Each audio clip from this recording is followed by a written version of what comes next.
open your Bible in the book of Amos. Every Wednesday evening po, pinag-aaralan po natin ang book of Amos.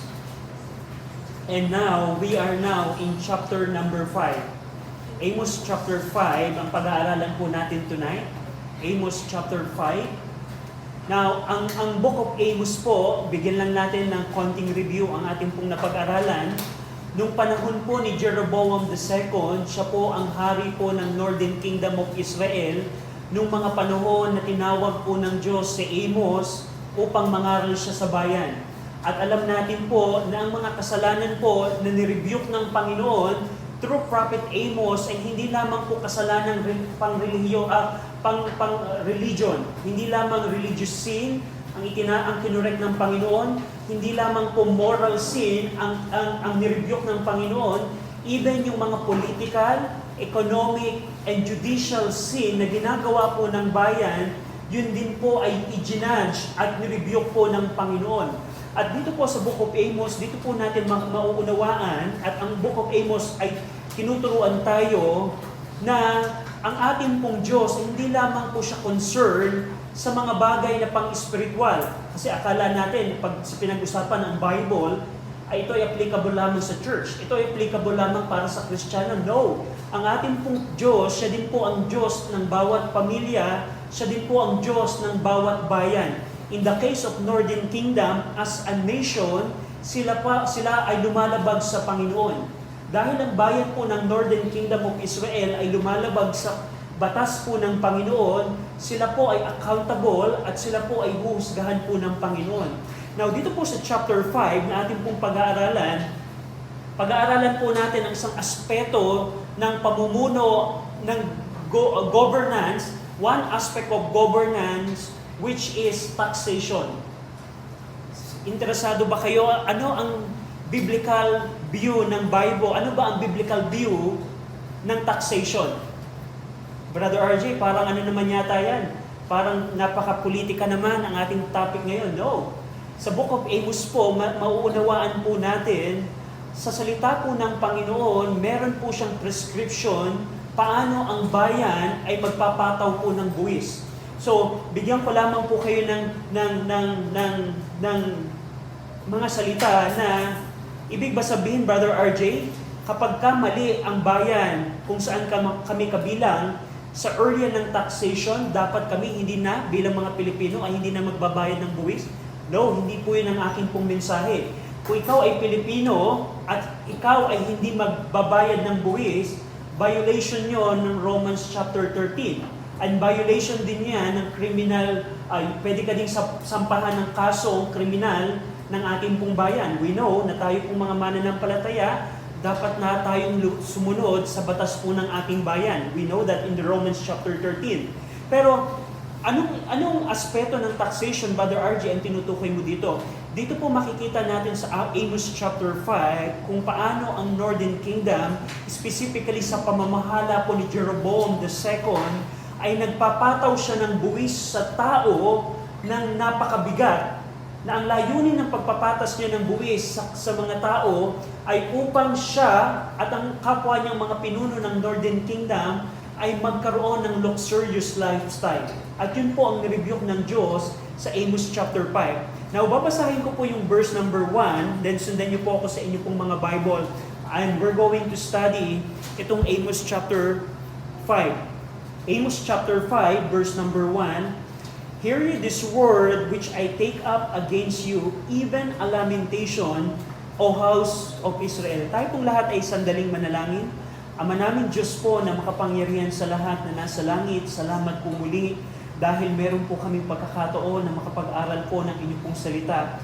We pray na patawarin niyo kami sa aming mga kasalanan, and we pray na ang banal na Espiritu po ang tumulong po sa amin upang maunawaan namin ang Amos chapter 5 at hindi lamang po doon, ma-interpret namin, Panginoon, ang mga passages po na ito, ma-apply namin sa aming buhay upang magkaroon kami ng biblical perspective sa mga bagay po ng aming pong panahon. We pray na tulungan niyo po kami, pangunahan, in Jesus' name we pray. Amen.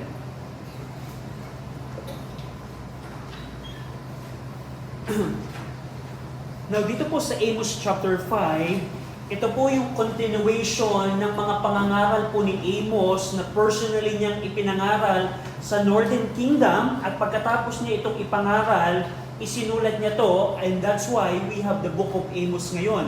At dito sa verse number 5, mapapansin po ninyo na ito pong chapter 5, ito pong mensahe po ni Amos na ito po ay isang funeral song. Ito yung kanyang awit ng pagluluksa para po sa bayan po ng Israel. Bakit mo nasabi, Brother Arjun, ito yung funeral song? Kasi mapapansin niyo po sa verse number 1, sabi po dito ni Amos, "Hear ye this word which I take up against you, even a lamentation and coming destruction." Even a lamentation, O house of Israel. Yung pong lamentation, ito po yung nagpapakita na ito po yung isang panaghoy. Ito po yung isang awit na may ililibing. Nakaranas na kayo pagka may ililibing na isang patay? Ano ang karaniwang tugtog? Ano yung karaniwang awitin kapag ka merong funeral? Ito'y kalungkutan, pagdadalamhati. At ito pong Amos chapter 5, ito po isang funeral song ng Diyos para po sa bayan po ng Israel. We see in verse number 1 na ang Panginoon po ang tumatawag po sa kanila through prophet Amos. Sabi ng Diyos, "Hear ye this word which I take up against you." Bayan ng Israel, pakinggan ninyo ang aking mga salita, ang aking salita na aking dadalhin laban sa inyo. Hear ye this word. Tumatawag ang Panginoon dito. At tulad nga ng nabanggit ko, ito pong awit na ito pong Amos chapter 5, ito po isang funeral song, isang morning, pagluluksang awitin na parang ang bayan ng Israel ay isa ng patay. So ito isang part ng mockery na pagpapakita na even existing pa yung bayan ng Israel during the time of Jeroboam II, inaawitan na sila ng awit na pampatay. Bakit? Kasi yung judgment na parating sa kanila is certain. And we see dito na binanggit yung O House of Israel. Yan pong House of Israel, yan po yung nagpapatungkol sa Northern Kingdom. In verse number 2 ng Amos chapter 5, sinabi po dito ni Amos, "The Virgin of Israel is fallen, she shall no more rise, she is forsaken upon her land, there is none to raise up." So pagpapatuloy po ng funeral song ni Amos po dito, ng Diyos through prophet Amos, binanggit niya dito na ang Virgin of Israel is fallen and she shall no more rise. Yung pong virgin po dito na tinutukoy, ito po ay isang figure of speech na nagpapakita na ang bayan ng Israel ay isang birhen, parang isang daughter siya, isang virgin daughter na kung saan siya ay na-set apart at siya ay iningatan na never siyang subdue ng any foreign nation. Yung virgin dito na pagpapakita na parang ang bayan ng Israel ay iningatan ng Diyos through times at walang ibang bayan ang ang nag-oppress sa kanya. Iningatan ng Diyos ang bayan ng Israel katulad ng pag-iingat ng isang tatay sa kanyang virgin. So yun po ang tinutukoy po ditong Virgin of Israel. Pero sinabi dito ng Diyos, even though ang bayan ng Israel is a virgin, ibig sabihin hindi siya sinako ng anumang bayan during the time of Jeroboam II, pero sabi ng Diyos, the Virgin of Israel is fallen. Darating yung time na ang bayan ng Israel ay babagsak. At hindi lamang doon, she shall no more rise. Sa kanyang pagbagsak, hindi na siya makaka-recover sa kanyang pagbagsak. And we know that in history. Remember, in 722 BC, bumagsak yung 10 tribes sa north, and 586 BC, bumagsak yung Southern Kingdom. And kung titingnan po ninyo, ang mga Hudyo ay bumalik sa Southern Kingdom, pero wala na pong Hudyo na bumalik sa north. And hindi na recover, hindi historically, hindi na-rebuild ang Jewish population sa Samaria and sa Northern Kingdom. Kaya nga po, nung panahon po ng New Testament, ang mga Jewish people sa Judea ay hindi sila nakikisalamuha sa mga Samaritan kasi wala na pong Jewish population doon. Even na merong Jew, nahaluan na sila ng ibang Gentile population. So we see na ang Virgin of Israel ay babagsak, ang bayan ng Israel ay babagsak to the point na hindi na siya makakabangon pa. Hindi lamang doon, binanggit din ng verse number 2, she is forsaken upon her land, there is none to raise her up. Sa kanyang pagbagsak, walang tulong ang may bibigay sa kanya. walang kapangyarihan, walang alay, walang foreign nation ang makaka-restore sa Kanya. Sa pagbagsak ng bayan ng Israel, ng Northern Kingdom, sinabi ng Diyos, babagsak kayo na parang virgin, at sa inyong pagbagsak, hindi kayo makaka-recover. And historically, we know na ito po'y nangyari sa 10 tribes up north. In verse number 3, sabi dito ng Panginoon, verse number 3, Amos 5:3, For thus saith the Lord God, the city that went out by 1,000 shall live 100, and that which went forth by 100 shall live 10 to the house of Israel. So dito niyo po makikita kung gaano ang intensity na mararanasan po ng Northern Kingdom. Anong bagsik ang mararanasang destruction ng Northern Kingdom? Katulad ng isang virgin that would fall, na hindi na makakabangon. And in verse 3, dinescribe dito, merong 1,000 katao, ang matitira lang sa kanila ay 100. Merong 100 na katao, ang matitira lamang sa kanila ay 10. At ito'y pagpapakita po kung gaano ang severe na mararanasan po ng Northern Kingdom. And last, sa verse number 3, binanggit doon, to the house of Israel. So, in-specify dito ng Panginoon na ang kanyang judgment ng destruction ay para sa Northern Kingdom, sa house of Israel. So, yan po yung verse number 1 to 3. Now, for Amos chapter 5, verse 4 to 6, dito po babaling ang attention ng Panginoon kung kanina pinirapisay niya through a funeral song, through a lamentation, ang upcoming destruction ng Northern Kingdom. Dito po sa chapter 4 onward, ang Panginoon po ay tatawag sa bayan po ng Israel. During the time of Jeroboam II, pinadala ng Diyos si Amos upang ang bayan po ng Israel ay magsisi ng kanilang mga kasalanan at sila ay bumalik sa Panginoon. Kaya po mapapansin nyo dito sa mga succeeding verses, ilang beses po inulit ng Panginoon, bayan ng Israel, saliksikin ninyo ako, seek ye me, and ye shall live. Seek ye me, and ye shall live. So, dito po makikita po natin ang habag po ng Panginoon. Dito po, hindi man natin ma-realize, pero ito po yung nagpapakita na ang Diyos, na kahit ang Northern Kingdom ay nasa sukdulan ng kanilang kasalanan, pwedeng anytime i-judge na sila ng Panginoon, binibigyan pa sila ng Diyos ng pagkakataon na magsisi ng kanilang kasalanan, and hopefully, hindi nila maranasan yung destruction na binanggit ng Diyos. At yan po nakakalungkot po sa marami pong tao. Alam niyo po ba na ang Diyos po, ganan po ang attitude ng Diyos sa ating pong mga tao? Tayo po ay pinipilit na abutin ng Panginoon na tumalikod sa ating mga kasalanan at bumaling sa Kanya. Pero kung ang tao po ay hindi po magsisisi katulad ng Northern Kingdom, kahit ang Diyos ay ilang beses siyang pangungusapan, seek ye me and ye shall live, seek ye me and ye shall live. Pero kung ang tao ay magmamatigas sa kanyang puso, ang Diyos po ay meron pong hangganan ng kanya pong pasensya. And we know historically yun po ang nangyari po sa Northern Kingdom. If you check the history, na kahit si Amos and then later on si Hosea ay nangaral sa Northern Kingdom, nagmatigas po ang puso ng Northern Kingdom. At ganoon din po ang makita natin sa ating pong panahon, na kung ikaw, Kristiyano, o ikaw, kaibigan, ay nasa kasalanan, at ang Panginoon tinatawag ka sa pagsisisi, at ikaw ay magmamatigas katulad ng Northern Kingdom, at ayaw mong magsisi, ang hangganan ng pasensya ng Diyos ay may hangganan ang pasensya ng Diyos. And magigising ka na lamang na mararanasan mo na ang consequence ng iyong kasalanan. And we see that in verse 4, basahin ko po yung verse number 4, tingnan niyo po, sabi dito ng Diyos, For thus saith the Lord unto the house of Israel, seek ye me, and ye shall live. So, sabi ng Diyos, sa tahanan ng Israel, sa Northern Kingdom, saliksikin ninyo ako, hanapin ninyo ako, at kayo ay mabubuhay. Yung pong praise na seek, ito po yung nagpapakita na sincere mong sasaliksikin ng Panginoon.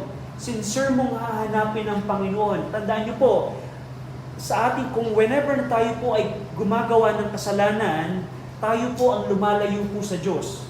At sa paglayo natin sa Diyos, kailangan nating hanapin muli siya. At ang pangako ng Diyos, kung hahanapin natin muli siya, tayo ay mabubuhay. Ano pong ibig sabihin dito ng live and ye shall live? Ito po'y pagpapakita na hindi niya ipapataw yung judgment. Yun po yung contextual meaning po nito. Sabi ng Diyos sa Northern Kingdom, saliksikin ninyo ako at hindi ko ipaparanas ang destruction na binanggit ko sa inyo. Seek me and ye shall live. And in verse number 5, binigyan dito ng diin ng Panginoon na saliksikin ninyo ako at huwag ninyong sasaliksikin ang inyong false religion, ang inyong mga Diyos-Diyosan. Dito po sa chapter 5 verse 5, nagbanggit po dito ang Diyos ng mga lugar. Ito pong mga lugar po na ito po ang sentro po ng idol worship ng Northern Kingdom. Tingnan niyo po sa verse number 5. But seek not Bethel, nor enter into Gilgal, and pass not to Beersheba, for Gilgal shall surely go into captivity, and Bethel shall come to naught. So nabanggit po dito yung Bethel. Yung Bethel po dito, even though ang ibig sabihin po ng Bethel ay house of God, ang ginawa po ng Northern Kingdom, ginawa po itong sentro ng idol worship. Nagtayo po sila ng gintong baka sa Bethel. At sabi ng Diyos, dapat saliksikin ninyo ako doon sa Jerusalem, sa templo, at huwag ninyong saliksikin ang Bethel. Huwag kayong pumunta doon sa lugar kung saan meron kayong Diyos-Diyosan.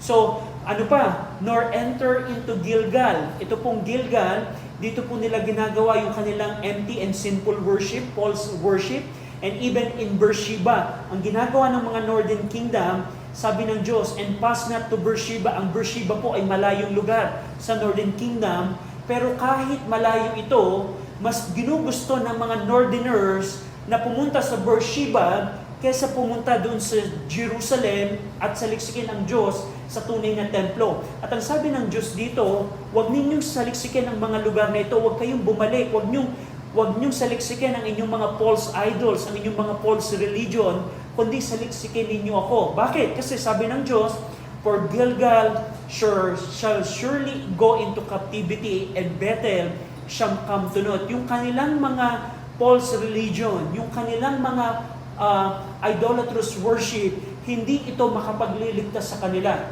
Kasama nilang babagsak sa destruction ang mga false religion nila. That's what verse 5 is saying to them. Saliksikin ninyo ang Diyos at huwag kayong sumaliksik sa inyong mga false religion sa lugar ng Bethel, Gilgal, and Beersheba. And in verse number 6, mapapansin niyo po dito na inulit ng Panginoon ang kanyang pagtawag sa kanila. Verse number 6, seek ye the Lord, and ye shall live, lest he break out like fire into the house of Joseph, and devour it, and there be none to quench it. So mapapansin nyo sa verse number 6, inulit niya yung kanyang pagtawag. Anong pinapakita nito, Brother RG, na inuulit ng Diyos? Ito po yung nagpapakita ng kanya pong emphasis, yung kanyang urgency, na bayan ng Israel, this is the second time that I'm going to call you. Seek ye me, and ye shall live. Seek ye me, and ye shall live. Dahil sabi dito ng Panginoon, lest he break out like fire in the house of Joseph. Kasi, bakit inuulit ng Diyos ang kanyang pagtawag? Kasi yung judgment na parating sa kanila ay darating suddenly at ito'y magi-spread like fire at susunugin ito ang house of Joseph.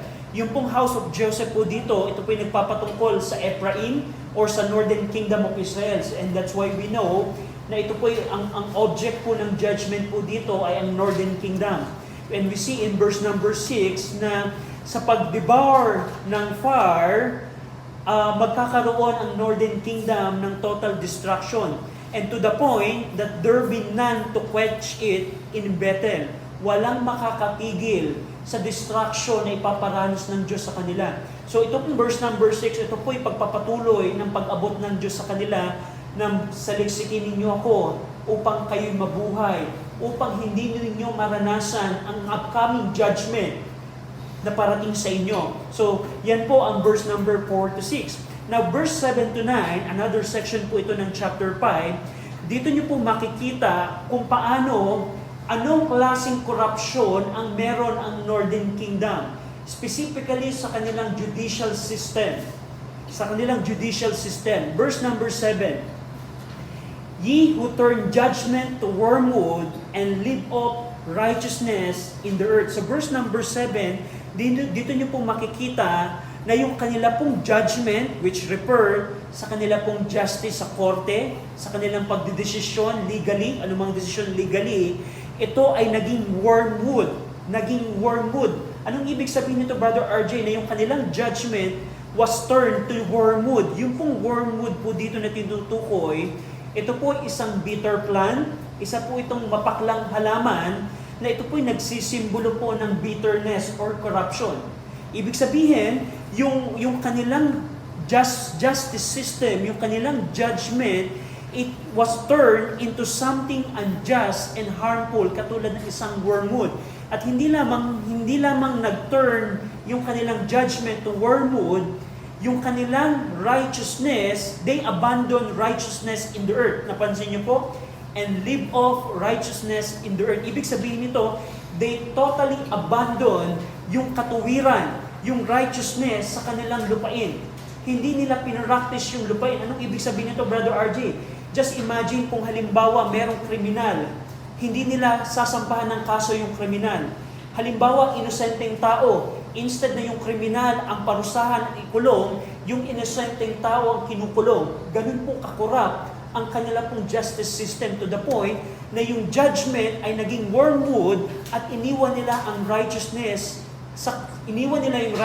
at wala ng righteousness sa kanilang lupain. Now, tanong, sa ating bang bayan, meron kaya tayong magandang justice system? Kung titingnan niyo po, kung ang Diyos ay nirebuke at hindi tinake lightly yung injustice ng Northern Kingdom, how much more sa ating panahon?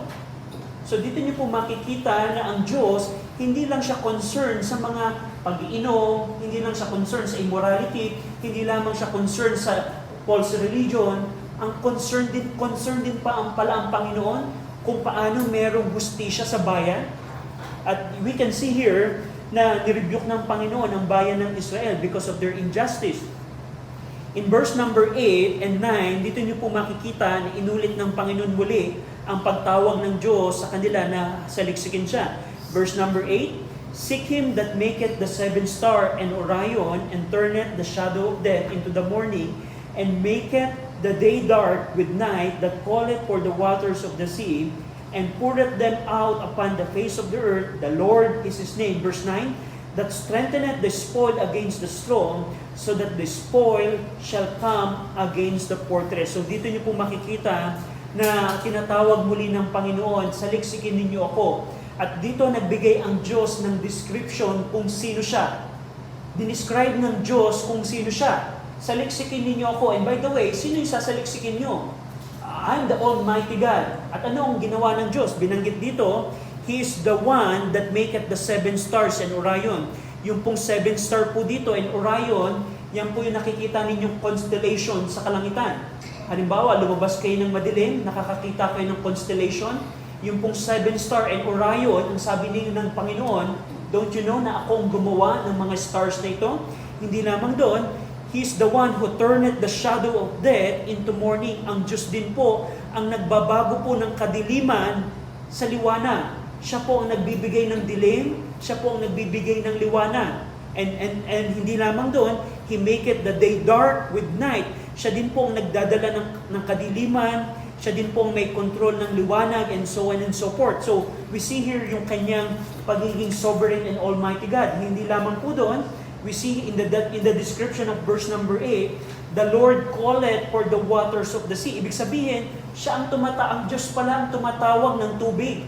Siya pala ang tumatawag ng ulan. Siya pala ang gumagawa ng clouds. Siya ang tumatawag sa waters of the sea. At hindi lamang doon, the Lord poureth them out upon the face of the earth. Siya ang tumatawag sa tubig mula sa dagat, at siya din pala ang nagbubuhos ng tubig sa lupa. Kaya pa ngayon, we see na walang ulan ngayon, so we know na ang Diyos ang may control ng ating panahon. Something like that. And hindi lamang doon, sa huling bahagi ng verse number 9, pagkatapos ipakita ng Diyos, siya ang gumawa ng mga star, siya ang may control ng liwanag at dilim, siya ang nagpapaulan. Ang sabi ng Diyos, the Lord is His name. Si Jehovah ang kanyang pangalan. Pag sinabi pong Jehovah, ito po ang pinaka-personal name po ng ating pong Diyos. Nang ibig sabihin po nito, siya po ay the covenant God. Siya po ang Diyos na may nakikipagkasundo. He is Jehovah the covenant God. At yun ang dapat nilang saliksikin. And in verse 9, dito niyo po makikita another description ng Diyos. The Lord strengthened the spoil against the strong. Ibig sabihin, yung pong mga spoil, yung pong mga mahihina, yung pong mga oppressed, ang Diyos ang nagbibigay ng kalakasan sa kanila. At hindi lamang doon, so that the spoiled shall come against the fortress. Sa bahagi ng pagpapalakas ng Diyos sa mga spoiled, sa mga mahihina,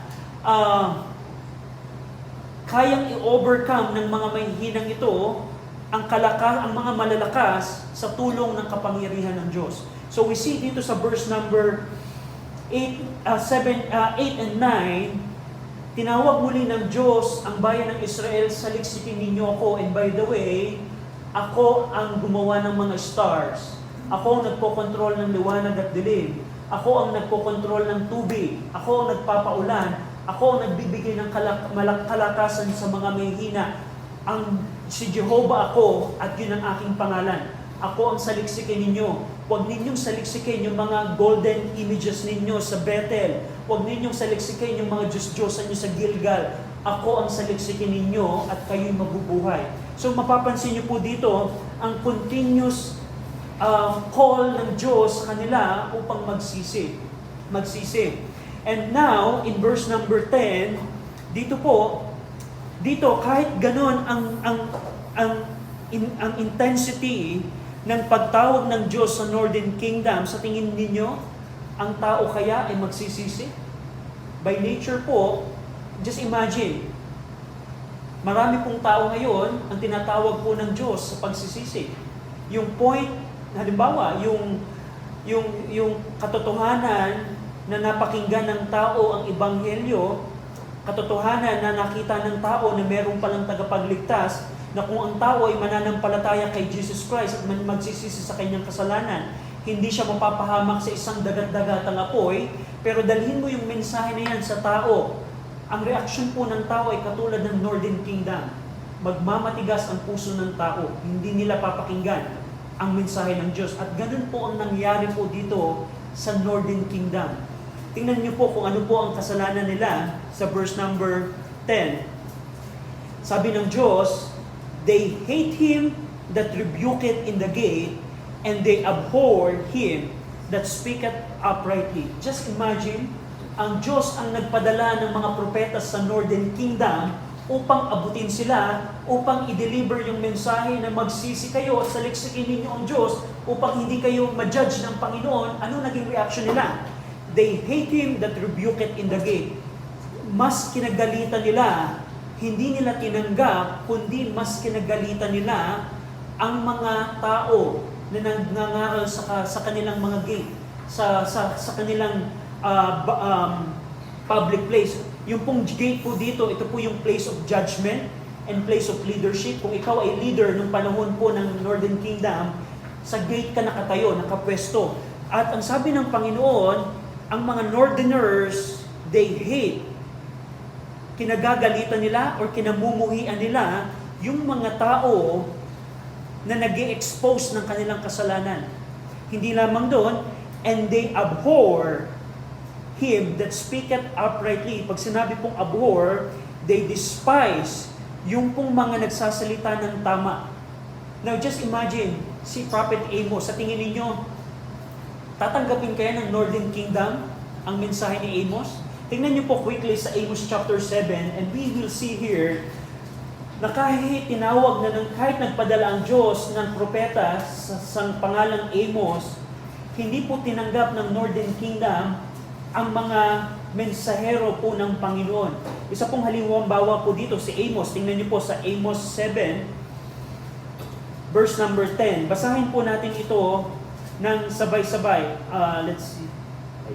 Verse number 10 hanggang 13. Amos 7, verse 10 to 13. Ready? Read. Then Amaziah, the priest of Bethel, sent to Jeroboam, king of Israel, saying, has conspired against thee in the midst of the house of Israel, The land is not able to bear all his fruits. For thus Amos said, Jeroboam shall die by the sword, and Israel shall surely be led away captive out of their own land. Also Amaziah said unto Amos, O thou seer, go, flee thee away in the land of Judah, and there eat bread and prophesy there. But prophesy not again anymore at Bethel, for it is the king's chapel, it is the king's court. So napansin nyo kung anong ginawa ng Northern Kingdom kay Amos? Just think about this. Ang Diyos ay tumawag ng isang propeta upang bago pakspok sa inang Diyos ang Northern Kingdom, upang bigyan sila ng chance na magsisi at hanapin ang Diyos. Pero kung titingnan ninyo, anong ginawa ng Northern Kingdom kay Amos? Yung si Amaziah po dito, ito po isang false priest, ito po hindi Levitical priest, ito po isang peking priest, nang sabi, King Jeroboam, meron ditong isang lalaki na nagngangalang Amos at nagsasalita dito sa gate, sa Bethel, at hindi mo magugustuhan, King Jeroboam, ang kanyang sinasabi. Sinasabi niya na tayo daw ay sasakupin ng foreign land, ng foreign invaders.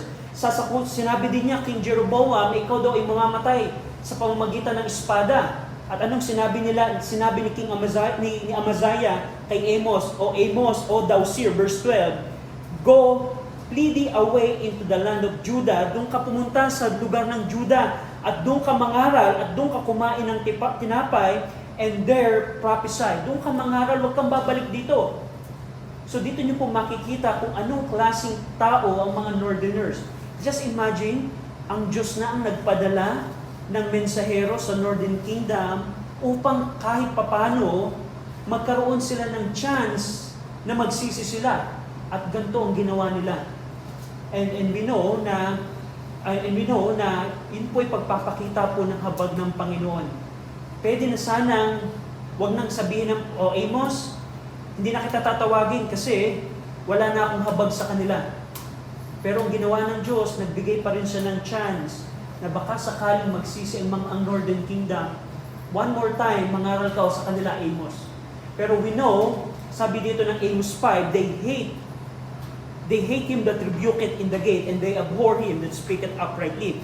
Hindi lamang doon, sa verse number 11, tingnan niyo po ito, For as much therefore as your treading is upon the poor, and ye take from him burden of wheat. Napansin niyo sa verse number 11, hindi lamang yung kanilang hatred sa preacher, sa prophets ang binanggit, dito din po makikita ninyo yung kanilang oppression.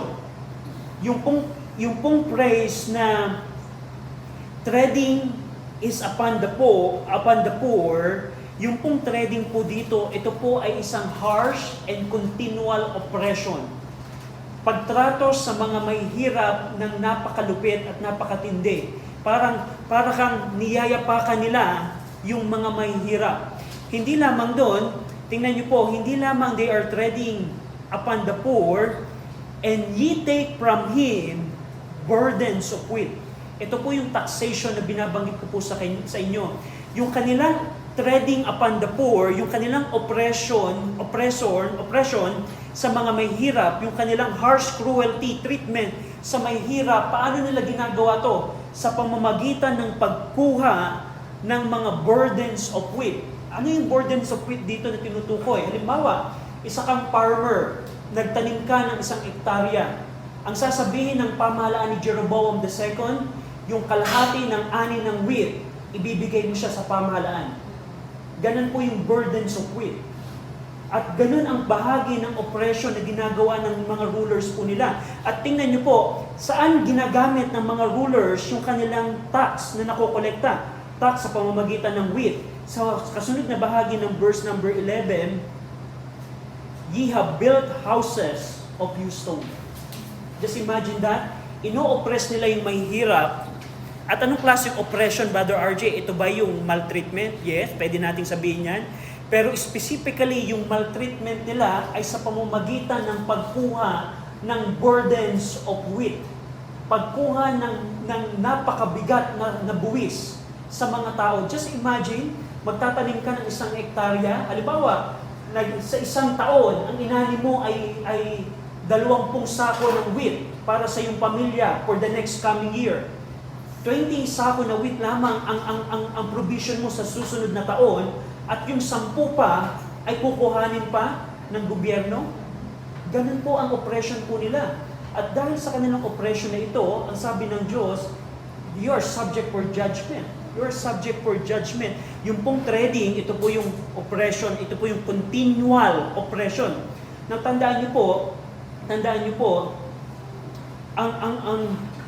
ang oppression po sa pamamagitan po ng buwis, ito po ay hindi tinitake lightly po ng ating pong Panginoon. Now, dalhin po natin sa ating pong panahon. And this time, i-apply natin yung truth ng Book of Amos sa ating pong setup, sa ating pong gobyerno. Now, don't get me wrong, tulad ng nabanggit ko po sa inyo, kung ikaw ay empleyado, kung ikaw ay may business, dapat natin sundin ang Romans 13 na dapat tayong sumunod sa batas po ng ating lupain. Kung ako, halimbawa, ay hindi po magbabayad ng buwis, ako po ay liable, ako po ay dapat pasampahan ng kaso, at ako ay nagbabiolate ng scripture. Pero ang point ko po dito, kung ang bayan as a nation ay nagpapataw ng mabigat na buwis sa mga may hirap upang ma-oppress at mas tumindi ang kahirapan ng tao, yun po ang violation po ng scripture. Yun po ang violation po ng scripture. Na kung kayo po ay pamilyar sa taxation po sa ating bayan, ang dami pong klase po ng buwis ang meron po sa atin. Let's say, isa kang empleyado, kumita ka ng pera, binigyan ka ng pera ng iyong employer, bahagi ng iyong kita ay kukuhanin ng gobyerno. Hindi lamang doon, pag meron ka na nakuhang pera dahil sa iyong pinagtrabahuhan, pagbibili ka ng bigas, pagbibili ka ng grocery, pagbibili ka ng mga goods, yung presyo na ibinayad mo, may bahagi pa rin yung gobyerno.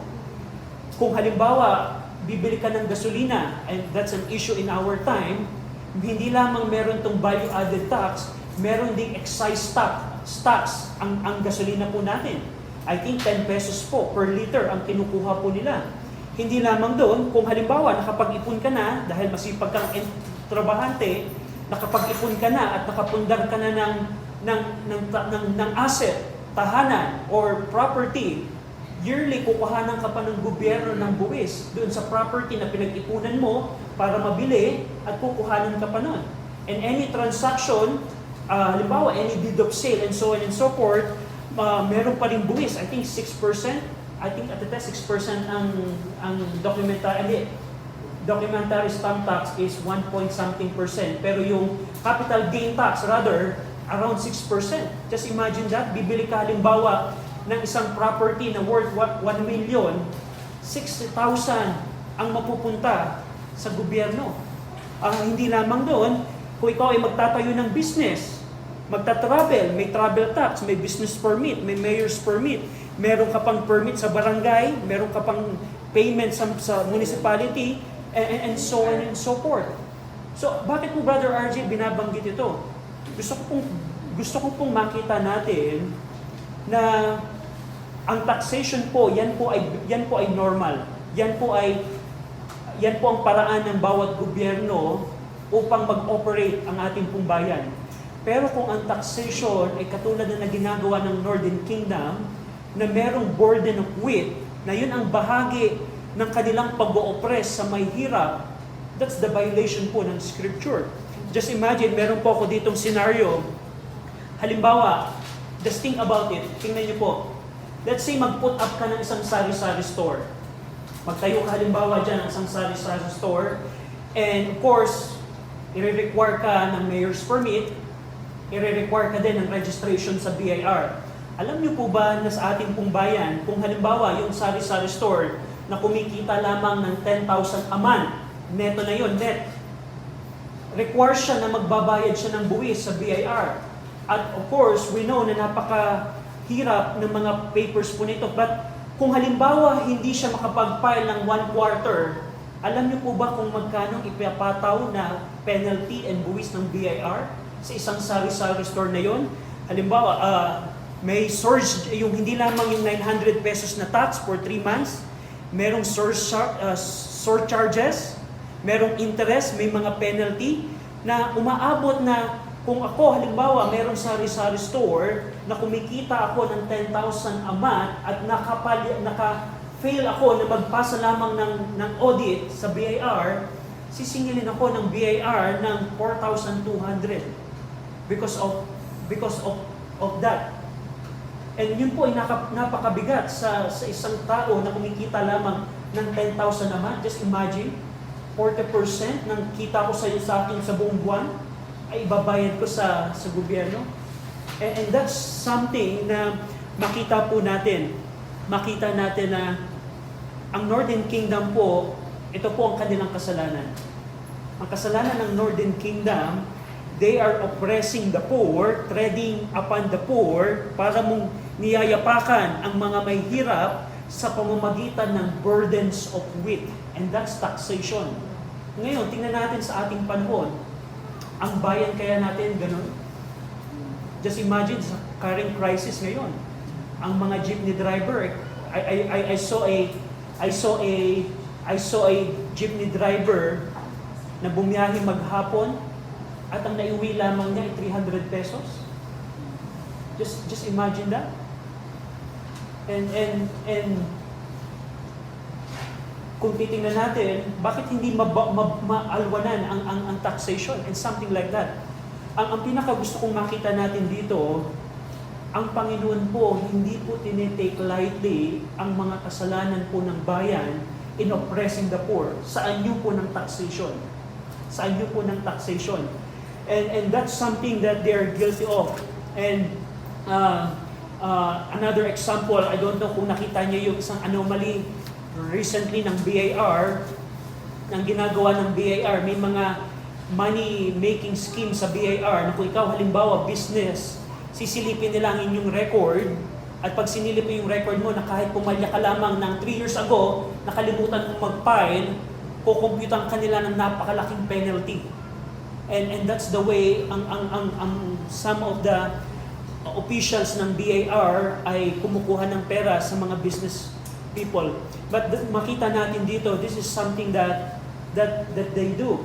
And one interesting thing na gusto kong makita natin, saan kaya nila ginagamit ng Northern Kingdom ang buwis na nakukuha nila sa mga tao?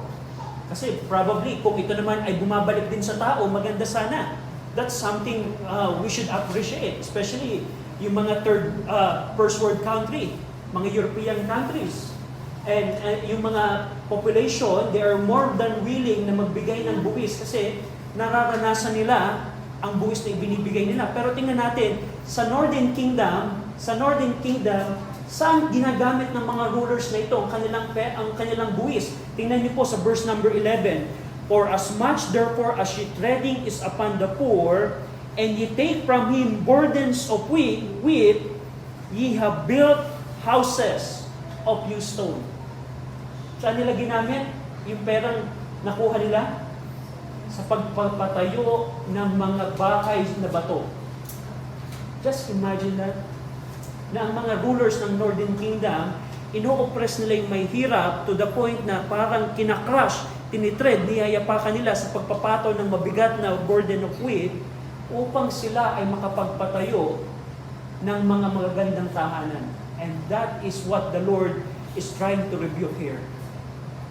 Ang Northern Kingdom is guilty of that now. In our country, I think that's something that you need to answer. Tayo kaya ay katulad ng Northern Kingdom? Tayo kaya ay katulad ng Northern Kingdom? Ang mga congressman, babiyahe ng Singapore para magpa-check up. Yung mga taxpayer na kinukuhanan ng pera, pag nagkasakit, wala silang matatakbuhan. That's the reality. That's oppression. That's the same sin na guilty ang Northern Kingdom. May mga luxurious property and so on and so forth, and the Lord doesn't take that lightly. And the Lord is in control of these things.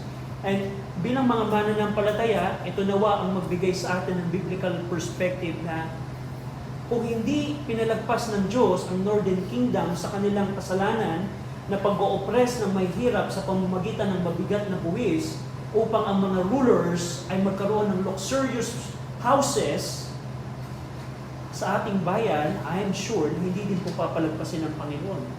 So we see that.